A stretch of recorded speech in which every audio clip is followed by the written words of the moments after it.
Estamos en el capítulo 3 de Efesios y continuamos hoy considerando esta gran oración del apóstol Pablo en los versículos del 14 al 19.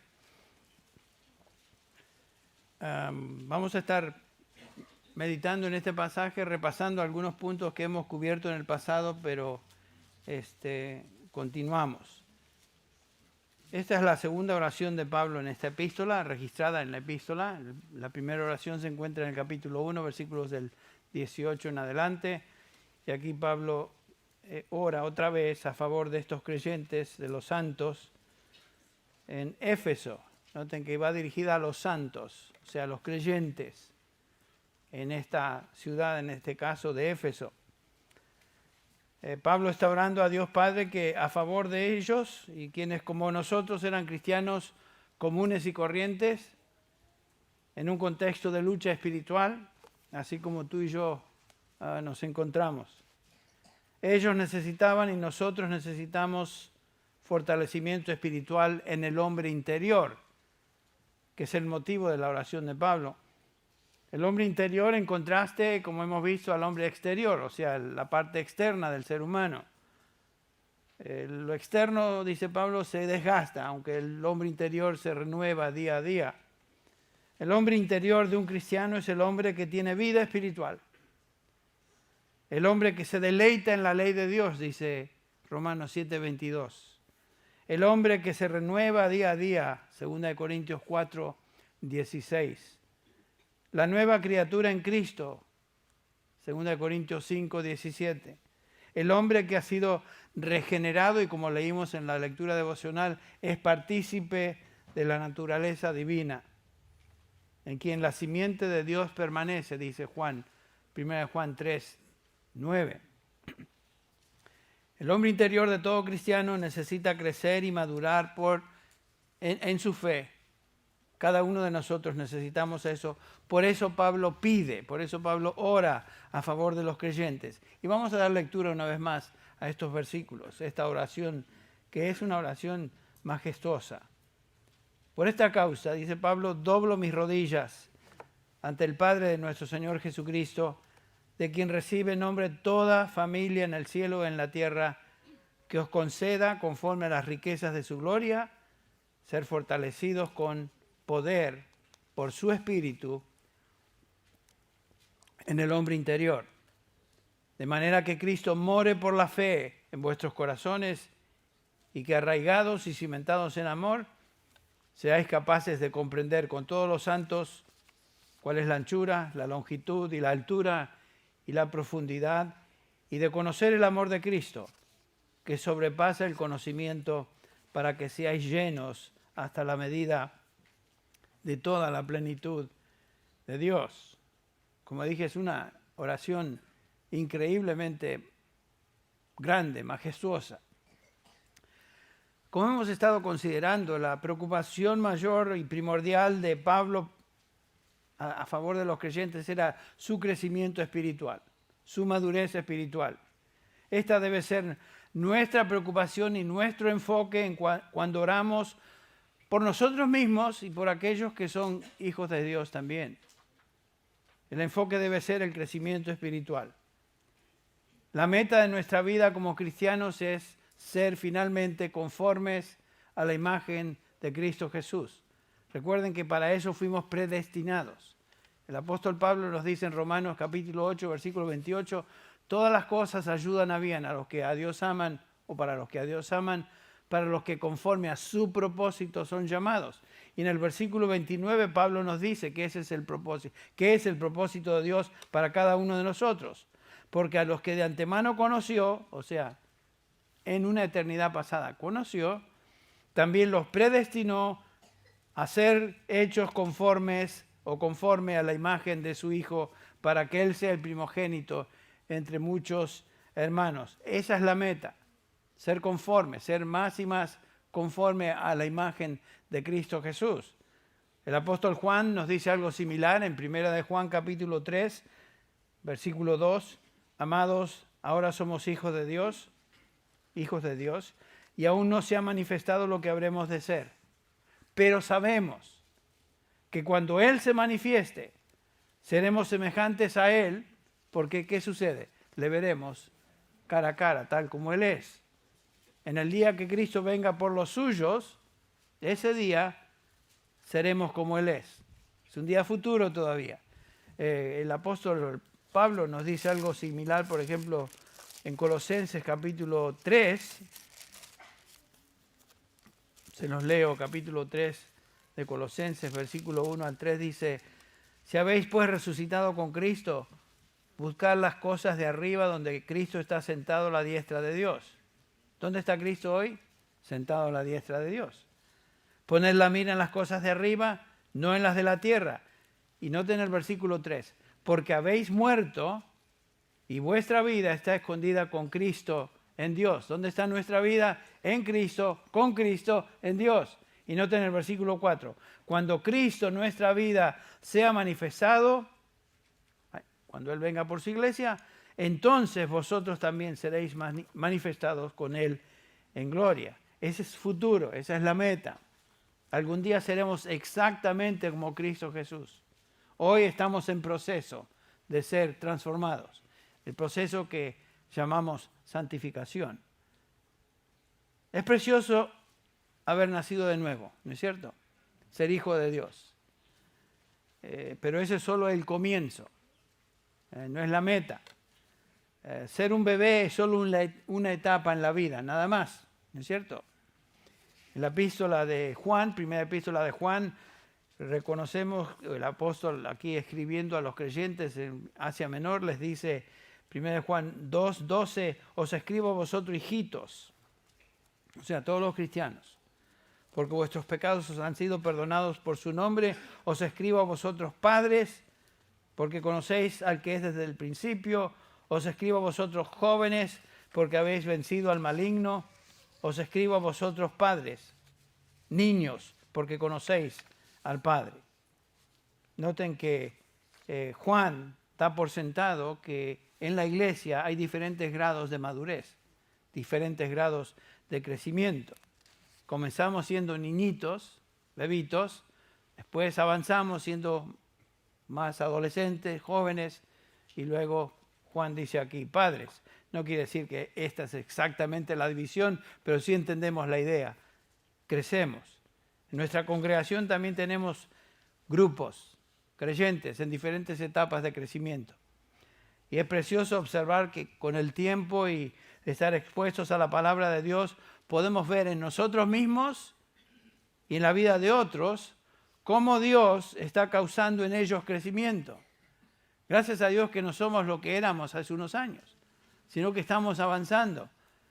El Señor nos está transformando a la imagen de su Hijo. Esto es lo normal, es lo que debe suceder en una congregación de redimidos. Dios desea, espera y manda que crezcamos. La enseñanza y el mandamiento es que cómo los redimidos deben crecer. Ese es, como dije, es un mandamiento, no es una opción, no es una sugerencia de Dios. Traten de crecer, por favor. Dios no habla así. Pedro dice en 1 Pedro 3:18, creced en la gracia y conocimiento de nuestro Señor y Salvador Jesucristo. Un mandamiento. En esta misma epístola de Efesios que estamos estudiando, noten como en el capítulo 4 de Efesios, versículo 14, Pablo nos exhorta exhorta a estos creyentes y les dice que ya no seamos niños. O sea, el periodo de ser niños ya debe haber pasado. Sacudidos por las olas y llevados de aquí para allá por todo viento de doctrina, por la astucia de los hombres, por las artimañas engañosas del error, sino que hablando la verdad en amor, crezcamos en todos los aspectos, en aquel que es la cabeza, es decir, Cristo. Noten que la meta siempre es ser más y más como Cristo, como Cristo. Y como dije, estos son mandamientos de Dios, no son sugerencias. O sea, no podemos sentirnos cómodos con una experiencia cristiana superficial, infantil.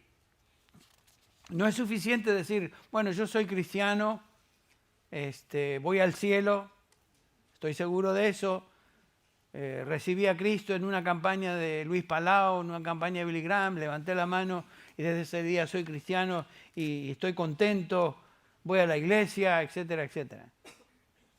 No es suficiente conformarme con lo que sucedió hace años, con el hecho de que tengo vida eterna y mi destino eterno es seguro. Eso no es suficiente, eso es el comienzo. Ese es un estado de crecimiento corto, la infancia. Pero tristemente algunos se mantienen en ese estado por largo tiempo. Es por esta razón que Pablo desea que los creyentes crezcan. Y por esa razón es que él ora, dobla sus rodillas y ora a favor de ellos. Y otra vez hago hincapié en lo siguiente. Pablo se dirige a creyentes comunes, cristianos simples, hombres y mujeres como tú y yo, corrientes y silvestres. Y noten que me incluyo, o sea que no los estoy insultando, me incluyo, es lo que somos. Este no es un grupo selecto de líderes de la congregación a los cuales Pablo se dirige, y ya que ellos son los líderes de la congregación deben ser más fuertes que los demás y él les instruye en cuanto a eso. No, Pablo está orando por los creyentes, los santos. Una iglesia como la nuestra, compuesta de no muchos sabios conforme a la carne, ¿se acuerdan? Como Pablo les habla a los corintios, ni muchos poderosos, ni muchos nobles, sino que eran creyentes, como nosotros. Qué lindo es ver eso. Ellos debían crecer, tenían que ser fortalecidos, y por eso es que Pablo entonces ora. Si Pablo viviera aún hoy, y si él visitara a Los Ángeles, digamos, y si él viniera a nuestra iglesia y enseñara en medio nuestro, ¿qué nos diría? ¿Por qué cosas oraría el apóstol Pablo a favor nuestro? ¿Qué piensan ustedes?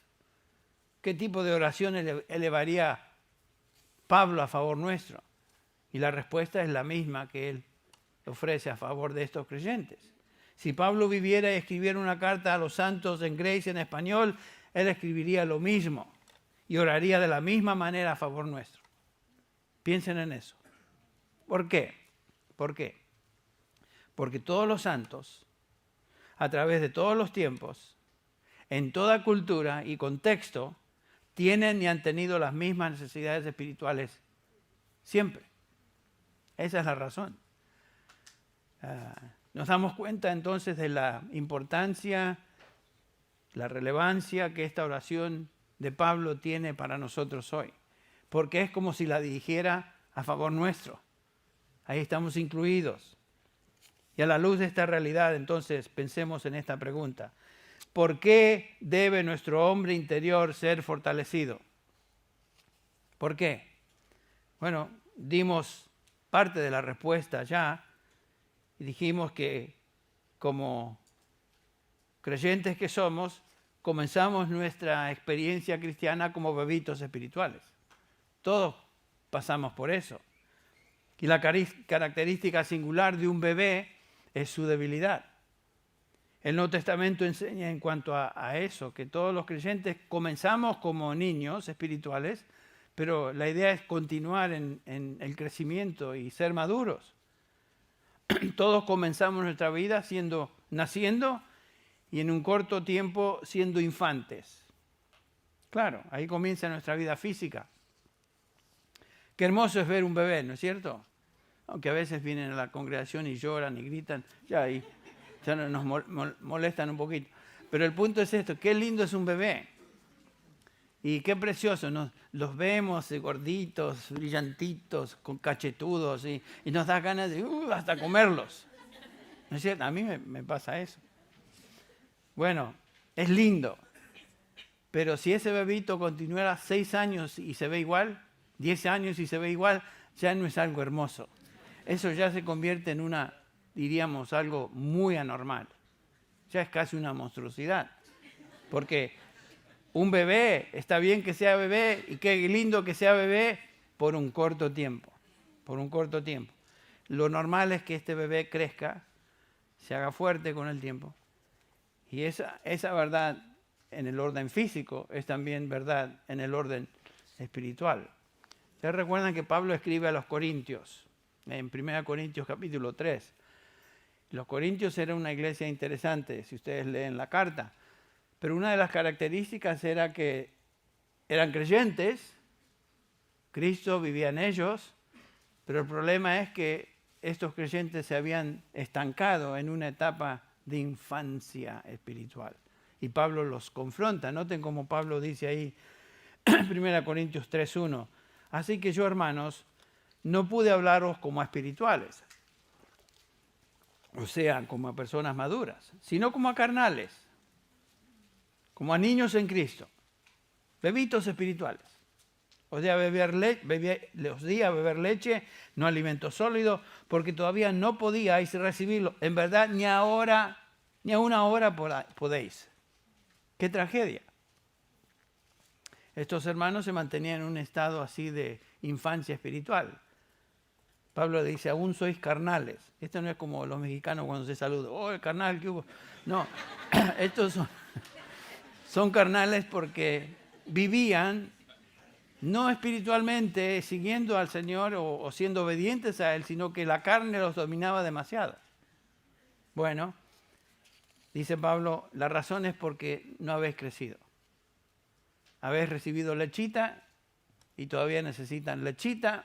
Ya es hora de sacar la mamila y comenzar a vianda fuerte y sin embargo no podéis. No podéis. Los corintios no habían crecido. Estaban en condiciones, las mismas condiciones que cuando Pablo comenzó el ministerio ahí. Eso es triste. Un creyente necesita ser alimentado, expuesto a una dieta bíblica desde su infancia, y un creyente recién nacido y un niño en la fe necesita verdades básicas del Evangelio, fundamentos de la fe, y crecer y avanzar. Por eso tenemos clases de fundamentos de la fe, porque en medio nuestro tenemos creyentes que están en diferentes grados de madurez, y muchos de los que vienen a la congregación son creyentes que vienen de otras iglesias donde no han sido enseñados y son un poquito infantiles en su manera de pensar, su manera de razonar, cómo reaccionan, etc. Y uno se da cuenta, lo que dicen me revela, me enseña que necesitan profundizarse en la palabra de Dios. Por eso, por ejemplo, tenemos fundamentos de la fe. Un joven o adulto en la fe necesita conocer eso y conocer aún más. Profundizar más en las verdades de la palabra de Dios. O sea, vianda sólida o alimento sólido, como lo dice el apóstol Pablo aquí a los Corintios. Y la razón es obvia porque hay diferentes grados de madurez. Por esto, nuestro hombre interior, después de haber recibido vida, necesita ser fortalecido y crecer. Todo el proceso de crecimiento comienza ¿sí? con el nuevo nacimiento y paulatinamente somos llamados a crecer en la gracia, a crecer en el conocimiento de nuestro Señor. ¿Por qué debemos ser fortalecidos en nuestro hombre interior? Bueno, en primer lugar, porque ningún hijo de Dios nace fuerte, nace maduro, nace como bebito. Y todos nosotros comenzamos nuestra experiencia cristiana siendo débiles. Pero la verdad es que aún después de crecer y madurar en ciertas áreas de nuestra vida cristiana, todavía tenemos otras áreas que necesitan atención y fortaleza espiritual. ¿No les parece? Crecemos en algunas áreas, hemos sido creyentes por un tiempo y sin embargo nos damos cuenta que hay áreas de nuestra vida que todavía son débiles. Necesitamos ser fortalecidos en el hombre interior. Por eso Pablo ora aquí. Hablando a los filipenses, aún el apóstol Pablo nos enseña que él no se sentía que ya era fuerte, que ya lo había logrado todo, sino que Pablo dice en Filipenses 3:12, hermanos míos, hermanos, yo mismo no pretendo haberlo ya alcanzado, pero una cosa hago, olvidando ciertamente lo que queda atrás y extendiéndome lo que está delante, prosigo a la meta, al premio del supremo llamamiento de Dios en Cristo Jesús. Todavía la meta es Cristo Jesús. La meta es siempre ser como Cristo Jesús. Para eso fuimos predestinados. Y Pablo dice, yo no he llegado a eso todavía, pero voy en camino. Y esa debe ser nuestra actitud también. Pablo tenía como meta en esta vida ser maduro y ser fuerte espiritualmente, ser como Cristo, ser más conforme a su imagen. Y esa es y debe ser nuestra meta también. En segundo lugar, debemos ser fortalecidos en nuestro hombre interior, no solo porque inicialmente somos débiles, sino porque el enemigo espiritual, el enemigo al cual nos enfrentamos. La Biblia nos enseña que nuestro adversario espiritual es ¿quién? El diablo. En esta misma epístola, en el capítulo 6, versículos 10 al 12, que estaremos estudiando más tarde, el apóstol nos recuerda lo siguiente, versículos 10 al 12. Por lo demás, hermanos míos, fortaleceos en el Señor y en el poder de su fuerza. ¿Notan el tema que se repite una y otra vez en las cartas del apóstol Pablo? Fortaleza espiritual, fortaleza espiritual.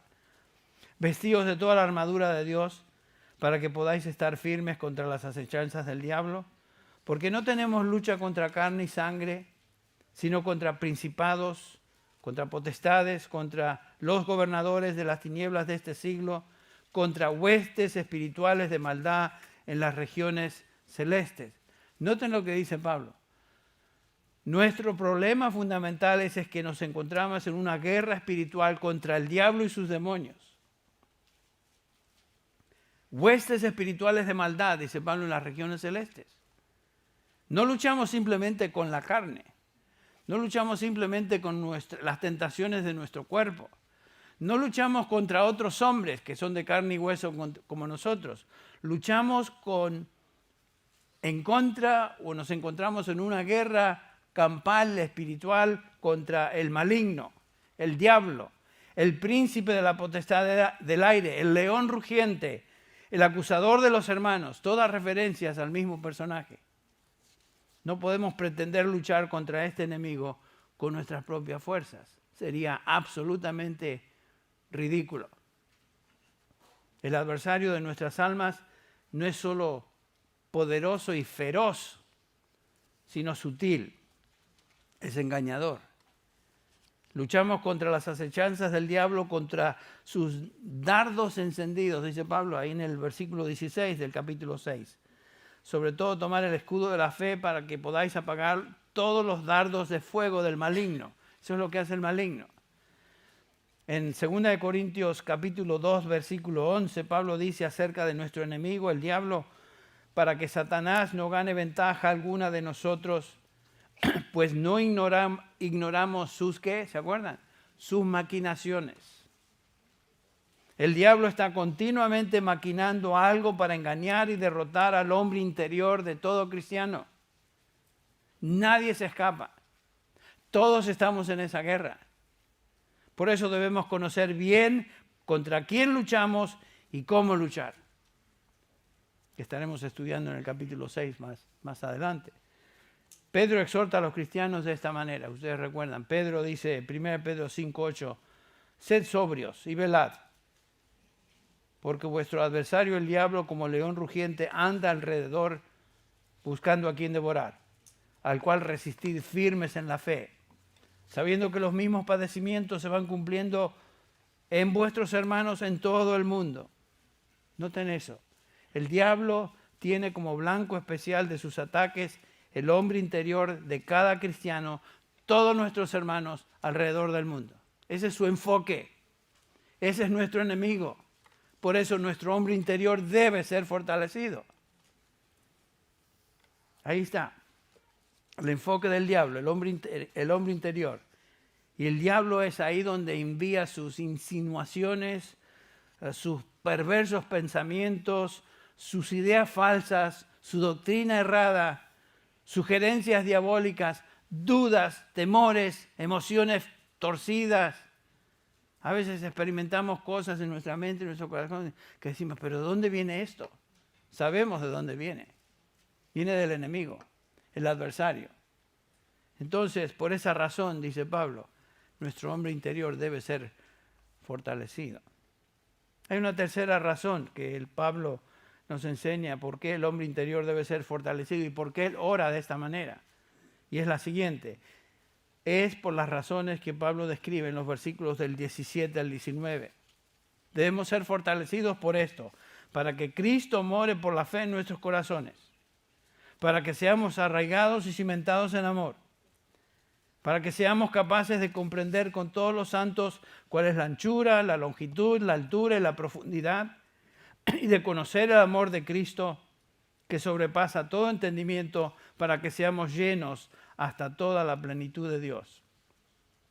Es casi imposible abrazar con nuestra mente, con nuestro intelecto, todo lo que Pablo incorpora en esta oración. A mí me deja perplejo, me deja casi sin aliento. Necesitamos ser fortalecidos. Necesitamos todo lo que el apóstol Pablo nos enseña aquí, pero es imposible hacerlo sin fortaleza espiritual. Sin embargo, esto es posible para cualquier cristiano como tú y yo. Está al alcance de cualquier hijo de Dios, cualquier santo, pero es imposible experimentar lo que aquí Pablo nos dice si nuestro hombre interior es débil. Es imposible. Por eso Pablo entonces comienza la oración en el versículo 16 pidiendo que Dios conceda fortaleza espiritual en ese hombre interior con el poder de su espíritu, dice, conforme a las riquezas de su gloria. ¿A qué riquezas se refiere el apóstol? Bueno, en los capítulos 1 y 2 Pablo ya ha estado exaltando las riquezas de Dios para con sus redimidos. Somos ricos más allá de nuestra imaginación en términos espirituales. Ustedes recuerdan, por ejemplo, nos dice Pablo en Efesios 1:3, que fuimos bendecidos con algunas bendiciones espirituales. ¿Dice eso? No, pónganse listos. A ver, ¿cuántas? Con toda bendición espiritual. Algunos de ustedes están ahí. Hermanos, despiértense. Esta es la palabra de Dios. Pongan atención. El versículo 4 del capítulo 1 dice, fuimos escogidos en Él, en Cristo Jesús, antes de la fundación del mundo. Eso es riqueza. Versículo 7, en Él tenemos redención, el perdón de nuestros pecados. Nos dio a conocer, versículo 9, el misterio de su voluntad. Versículo 11, nos dio una herencia con Cristo. Versículo 13, fuimos sellados con el Espíritu Santo. Versículo 5 del capítulo 2, nos dio vida juntamente con Cristo. Versículo 6, con Él nos resucitó y nos sentó en los lugares celestiales. Y el versículo 7, todo esto según la sobreabundante riqueza de su gracia por su bondad para con nosotros en Cristo Jesús. ¡Oh! Nos deja... Nuestras riquezas espirituales son increíbles. Y tristemente a veces vivimos como si fuéramos pobres. En esta oración del capítulo 3, Pablo, noten que no está pidiendo que Dios les conceda más riquezas, sino que les conceda como creyentes ser fortalecidos y vivir conforme a las riquezas que ya tienen. Ya las tenemos, son nuestras en Cristo Jesús. Y Pablo quiere que estos creyentes y por aplicación nosotros vivamos vidas que corresponden con las riquezas espirituales que ya son nuestras. Ese es el propósito de lo que Pablo enseña en esta epístola y en estos versículos. Ora, repito, es incoherente y triste vivir una vida cristiana mediocre y a menudo derrotada cuando espiritualmente somos tan ricos. Y sin embargo, si somos honestos, nos sucede. Y a veces demasiado a menudo, que estamos derrotados y vivimos como si no tuviéramos recursos a nuestro alcance cuando los recursos son increíbles. Y lo primero que necesitamos, dice Pablo, es ser fortalecidos en nuestro hombre interior. O sea, necesitamos fortaleza en nuestra mente, en nuestro corazón, en nuestra voluntad, la parte interna de nuestro ser redimido en contraste a la parte externa, que es nuestro cuerpo, que se desgasta. El interior, dice Pablo, no se desgasta, sino que se renueva día con día. Y Dios hace eso por su Espíritu. Ahí lo dice el pasaje. Él es el único que puede y lleva a cabo esta obra de fortalecimiento en el hombre interior. Es el Espíritu de Dios. Es imposible ser fortalecido sin el Espíritu de Dios que está en nosotros. Lo único que puede llevar a cabo esa obra es el Espíritu Santo de Dios. Por eso Pablo ora que el Padre os dé conforme a las riquezas de su gloria, ser fortalecidos con poder en el hombre interior por su Espíritu. Por su Espíritu. Esta obra del Espíritu, quien primero nos convenció de pecado, que luego nos dio vida estando nosotros espiritualmente muertos, y junto con esto nos dio la capacidad de creer, Filipenses 1:29, y nos hizo hombres y mujeres espirituales. Este mismo Espíritu que comenzó esa obra en nosotros es el Espíritu que reside en nosotros y que está fortaleciendo nuestro hombre interior. Dependemos del Espíritu Santo. Dependemos de Él. Tanto en lo físico como en lo espiritual, el crecimiento y fortaleza no suceden, sin embargo, de la noche a la mañana. Eso lo sabemos.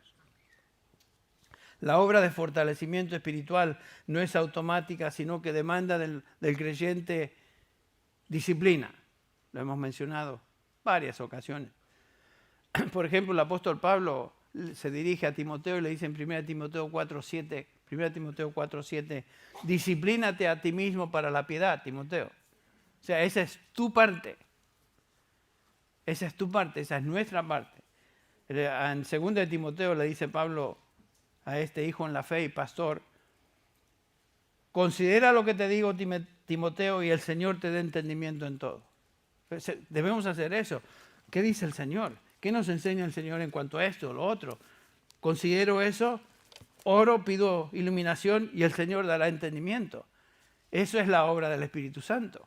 No podemos entender simplemente porque nuestro intelecto lee tal cosa. Hay cosas que no podemos entender a menos que el Espíritu Santo ministre, nos ilumine y nos ayude a entender. Por eso Pablo dependía de eso, por eso Pablo oraba por los creyentes para que el Espíritu les dé sabiduría, capítulo 1, y ahora pide que el Espíritu Santo los fortalezca en su hombre interior para poder vivir en la manera digna que es de Él. Pablo nos dice que Dios hace su obra por medio de la renovación de nuestro entendimiento. En la medida que meditamos y estamos expuestos a la verdad de Dios revelada en su palabra, es que el Señor comienza a obrar en nosotros. Recuerden lo que dice Pablo a los creyentes en Roma, ya en Romanos capítulo 12, versículo 2. No os conforméis a este siglo, sino transformaos por medio de la renovación de vuestro entendimiento para que comprobéis cuál sea la buena voluntad de Dios, agradable y perfecta. O sea, el hombre interior en un creyente tiene que ser nutrido, tiene que ser expuesto a la palabra de Dios, tiene que ser renovado en su entendimiento por medio de la palabra de Dios.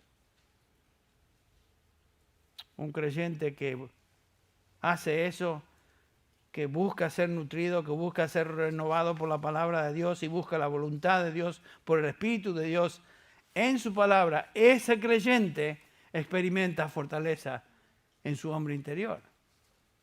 O sea, no es nada mágico esto, no es nada raro, místico.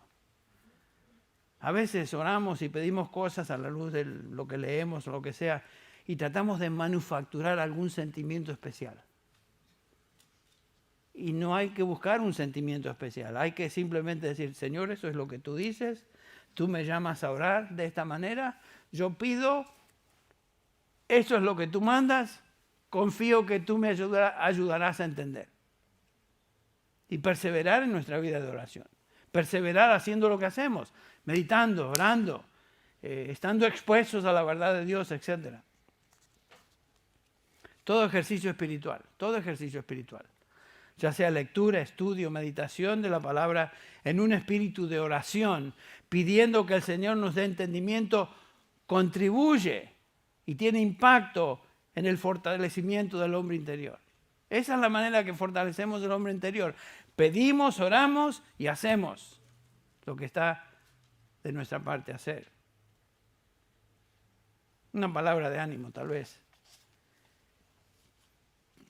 Tal vez alguno de ustedes esté escuchando esto y observando en su vida, en su experiencia como cristiano, derrotas, falta de fortaleza, debilidad. Y tal vez se rinde a la tentación de pensar, bueno, tal vez esto es posible para algunos hermanos. pero no es posible para mí. Y como estamos viendo, esto es absolutamente absurdo porque Pablo se dirige a todos los santos. Los fuertes, los maduros, los altos, los bajitos, los flacos, los gordos, a todos se dirige. Y todos pueden llegar a esa realidad si somos obedientes a lo que la palabra nos instruye. Esta instrucción es para todos los creyentes. Los que están en Asia Menor, como Éfeso, los que están en Los Ángeles, como nosotros, estén donde estemos, estén donde estén. Esta instrucción es para todo hijo de Dios, para todos los santos. Entonces, en esta primera petición, aquí Pablo dice, pido, Padre, que tú les concedas fortaleza espiritual en el hombre interior. Pero la oración continúa con una segunda petición en esta escalera ascendente. Noten el versículo 17, capítulo 3, versículo 17 de Efesios. De manera que Cristo more por la fe en vuestros corazones. Pablo pide fortaleza espiritual para que el hombre interior, para que Cristo more por la fe en el corazón de un creyente. Pero algunos de ustedes estarán pensando, ¿cómo es posible esto? Yo pensé que ser cristiano ya implica que Cristo mora en mí. Bueno, ¿qué quiso decir Pablo? Entonces, a primera vista pareciera redundante, pareciera una petición innecesaria, porque lo que hace una persona cristiana es tener a Cristo morando en ella por medio del Espíritu. Más, Pablo nos dice claramente en el capítulo 8 de Romanos, versículo 9, mas vosotros no vivís según la carne, está hablando a los creyentes, a nosotros, sino según el Espíritu. Si es que el Espíritu de Dios mora en vosotros. Y si alguno no tiene el Espíritu de Cristo, el tal que no es de Él. Entonces, ¿en qué quedamos? ¿Cristo mora o no mora en el corazón de un creyente? Por supuesto que mora en el corazón de un creyente por medio de su Espíritu que está en él. Una y otra vez el apóstol Pablo, ya en esta misma epístola, no tenemos tiempo de repasar, pero ha indicado que si estamos en Cristo, estamos en Él, Él está en nosotros. Es imposible ser cristiano sin Cristo en el corazón. ¿Entendemos eso? Entonces, ¿qué quiere decir Pablo? ¿Cómo explicamos esto? La clave se encuentra en la palabra que Pablo escoge para describir morar o habitar. Morar o habitar.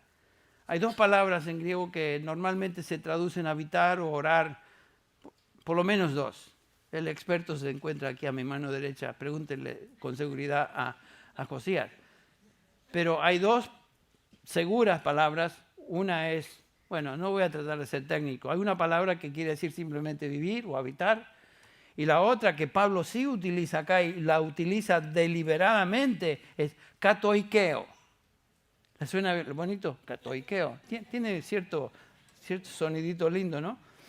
Es una combinación de dos. Una preposición kata que quiere decir abajo y la otra quiere decir a morar o habitar.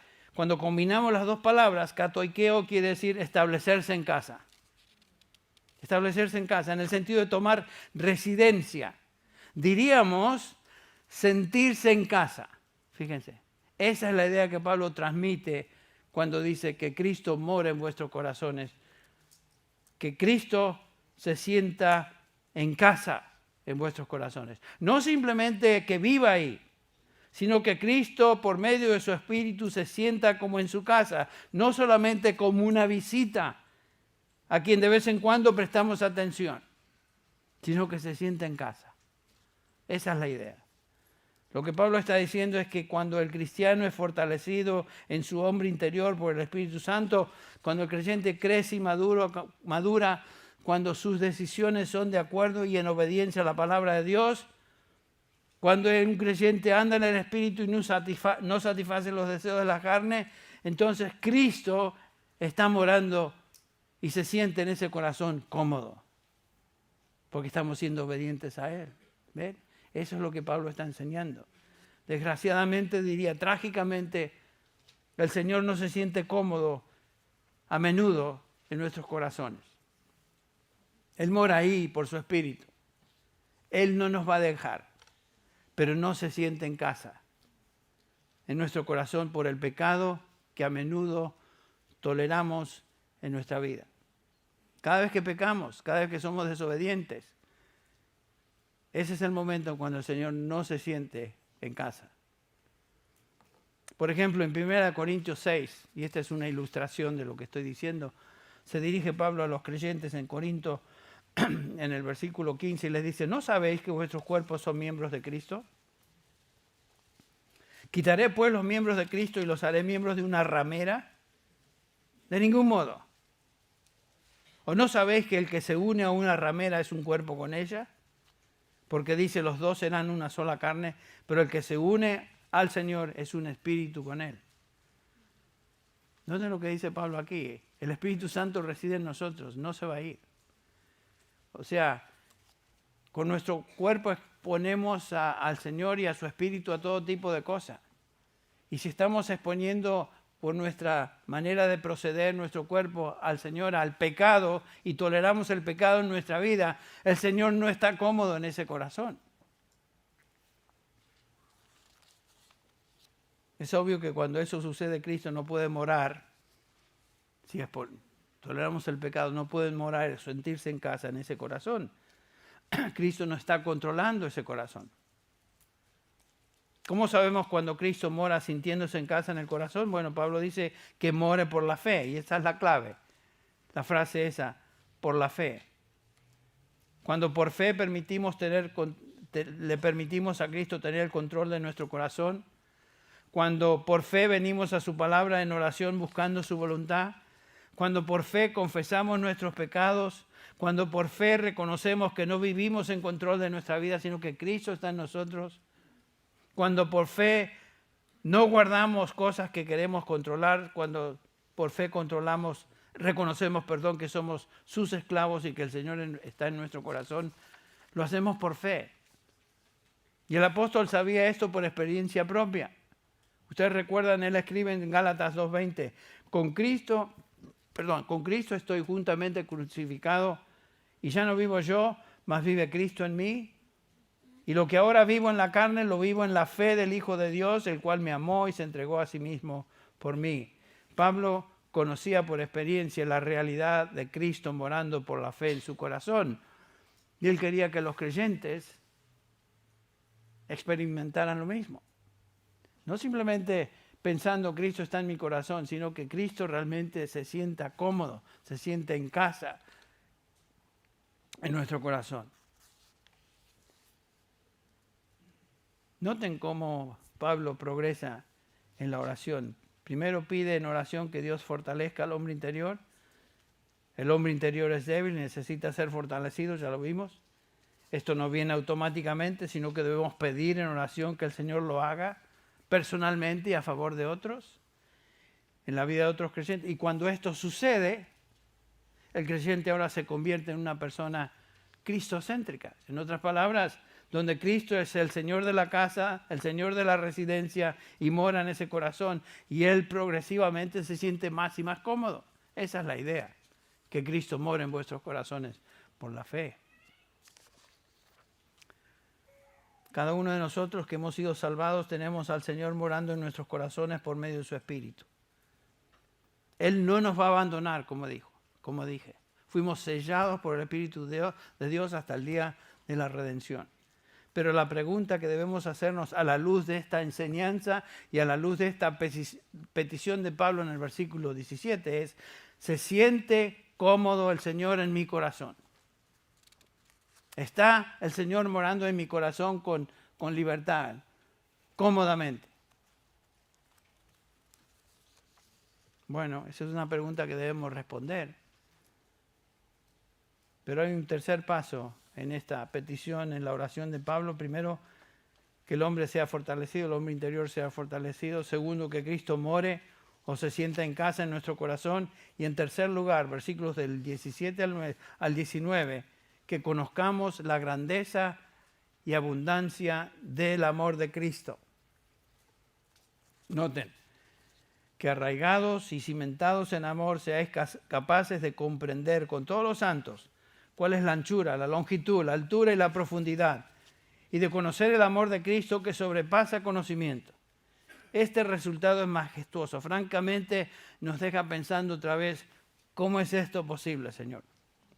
Y noten la progresión otra vez.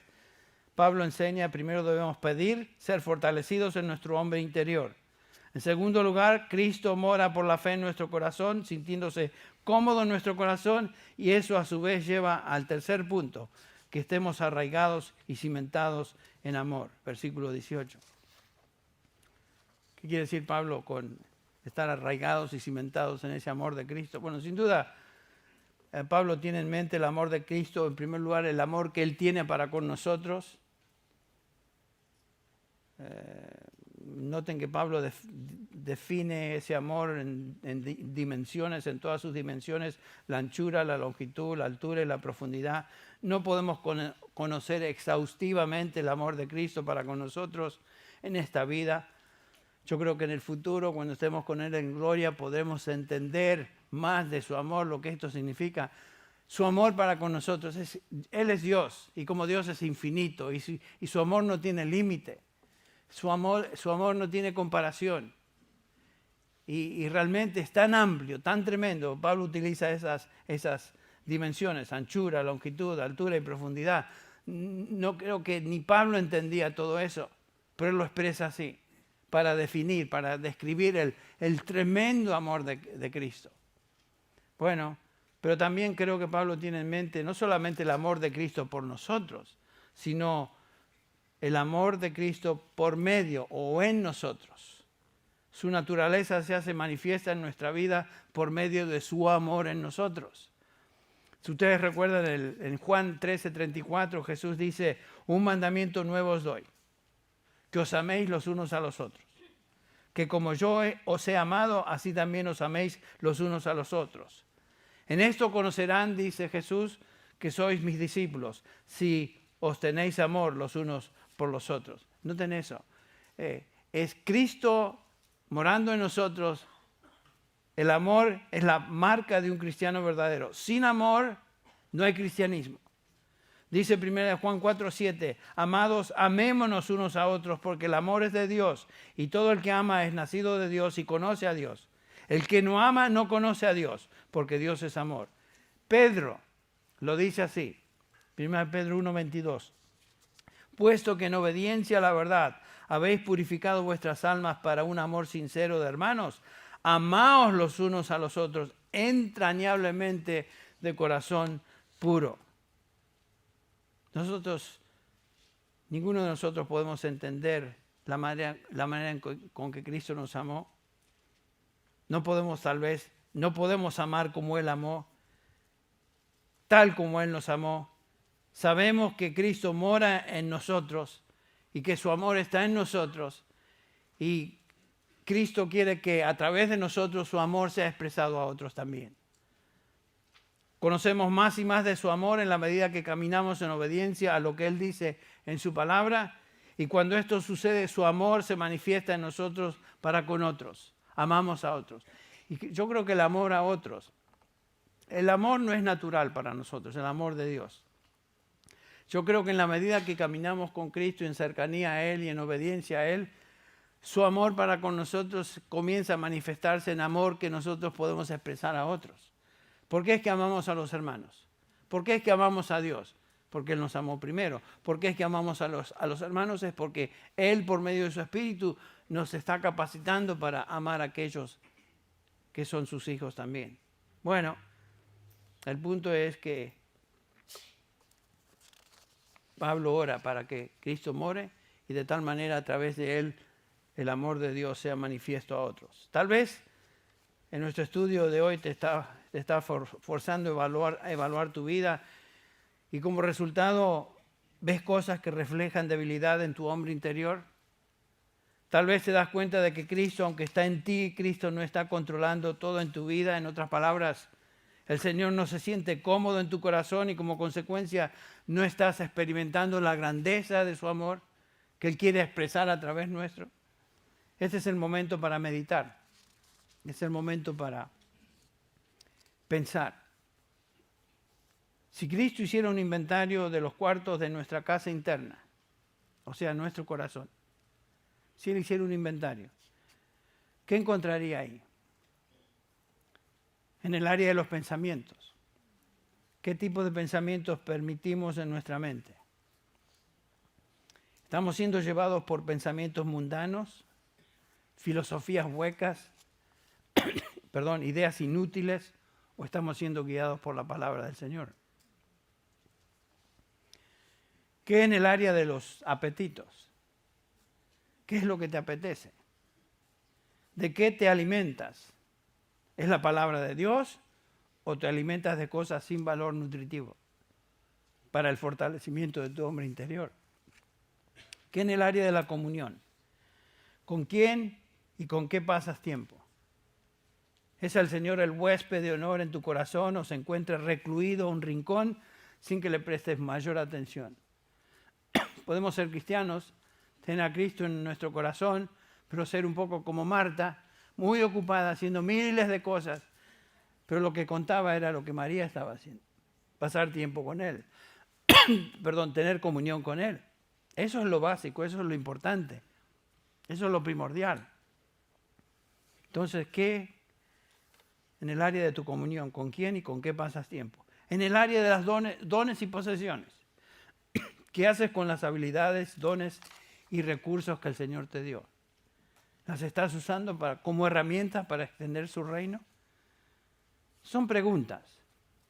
Ahora, si las respuestas a estas preguntas reflejan que tu casa espiritual no está en orden, que tu corazón está un poco desordenado, sino caótico, Cristo no puede sentirse cómodo ahí. Imposible. Entonces, nos invito a nosotros todos, que hagamos inventario de la situación, de la condición de nuestro corazón.